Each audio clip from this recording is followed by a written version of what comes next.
नमस्कार. आज आपण एका खूप इंटरेस्टिंग बोधकथेबद्दल बोलणार आहोत. बलीचा नवस. आता वचन आणि शपथा यांचं खरं स्वरूप काय असतं हे ही कथा आपल्याला अगदी सोप्या भाषेत सांगते. चला सुरू करूया. बरं, सगळ्यात आधी एक प्रश्न. एखादं वचन आपल्यासाठी तुरुंग कधी बनतं?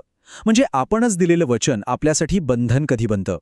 हा प्रश्न महत्त्वाचा आहे, कारण याच प्रश्नाभोवती आपली संपूर्ण कथा फिरते. तर ही कथा सुरू होते एका जुन्या प्रथेपासून. म्हणजे त्या काळात नेमकं काय व्हायचं ते आधी समजून घेऊया. लोक देवाकडे सुरक्षित प्रवासासाठी एक खास नवस बोलायचे. हा नवस म्हणजे काय, तर देवाबरोबर केलेला एक प्रकारचा सौदाच होता. प्रवासी काय म्हणायचे की हे देवा, जर आमचा प्रवास सुखरूप झाला, आम्हाला चांगला नफा मिळाला, तर आम्ही परत आल्यावर तुला बळी अर्पण करू.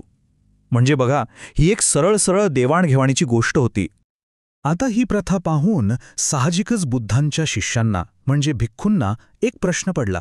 त्यांनी भगवंतांना विचारलं, भगवंता, असं कुणाचा जीव घेऊन नवस फेडणं यात काही चांगलं असू शकतं का? आणि मग याच प्रश्नाचं उत्तर देण्यासाठी बुद्धांनी त्यांनाही भूतकाळातली गोष्ट सांगितली. तर आता आपण येऊया त्या मूळ कथेवर. गोष्ट आहे एका पाटलाची, आणि तो एका मोठ्या धर्मसंकटात कसा सापडतो याची. तर काशी देशात एक पाटील होता. त्याला व्यवसायासाठी प्रवासाला जायचं होतं. निघण्यापूर्वी त्याने गावाच्या बाहेर एक मोठं वडाचं झाड होतं, तिथल्या देवतेला नवस केला. नवस काय होता, तर जर मी सुखरूप परत आलो तर तुला बळी देईन. आणि झालंही तसंच. त्याचा प्रवास एकदम यशस्वी झाला. त्याला खूप नफाही मिळाला.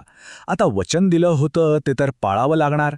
मग काय, त्याने अनेक बिचाऱ्या प्राण्यांना जमा केलं आणि आपला नवस फेडण्यासाठी त्यांची हत्या करायची तयारी सुरू केली. म्हणजे बघा, आता इथूनच कथेत खरा तणाव सुरू होतो. पण कथा इथेच संपत नाही. इथून कथेला एक असं वळण मिळतं ज्याची कुणी कल्पनाही केली नव्हती. एक अनपेक्षित हस्तक्षेप होतो. तो पाटील बळी देण्यासाठी अगदी तयार होता, आणि तेवढ्यात अचानक त्या वडाच्या झाडातून एक आवाज आला. तो आवाज काय म्हणाला हे खूप महत्वाचं आहे. तो आवाज म्हणाला, थांब, तू सुटकेच्या शोधात आहेस, पण भविष्याचा विचार कर, कारण तुझी ही सुटका म्हणजे कठोर बंधन आहे. शहाणे आणि सज्जन लोक अशा मार्गाने सुटका मिळवत नाहीत. हा तर मूर्खाचा मार्ग आहे, ज्याचा शेवट बंधनातच होतो. खरं तर ह्या काही ओळींमध्येच ह्या कथेचं संपूर्ण सार आहे.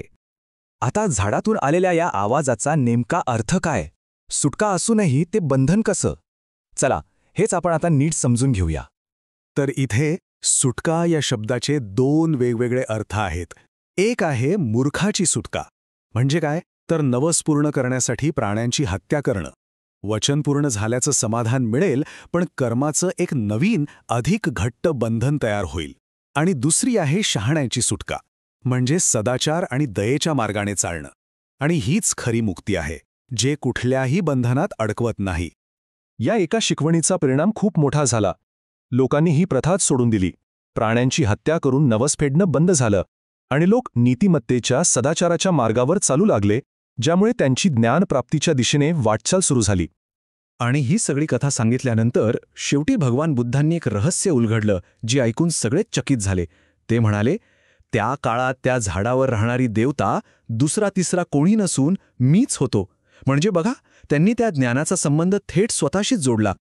तर ही प्राचीन कथा आज आपल्यालाही एक खूप महत्त्वाचा प्रश्न विचारते. आजच्या काळात असे कोणते नवस किंवा वचनं आहेत जी आपल्याला मुक्ती देण्याऐवजी एका सापळ्यात अडकवत आहेत? असा कोणता ध्यास आहे जो सुटकेसारखा वाटतो पण प्रत्यक्षात एक बंधन आहे? यावर विचार करायला हरकत नाही.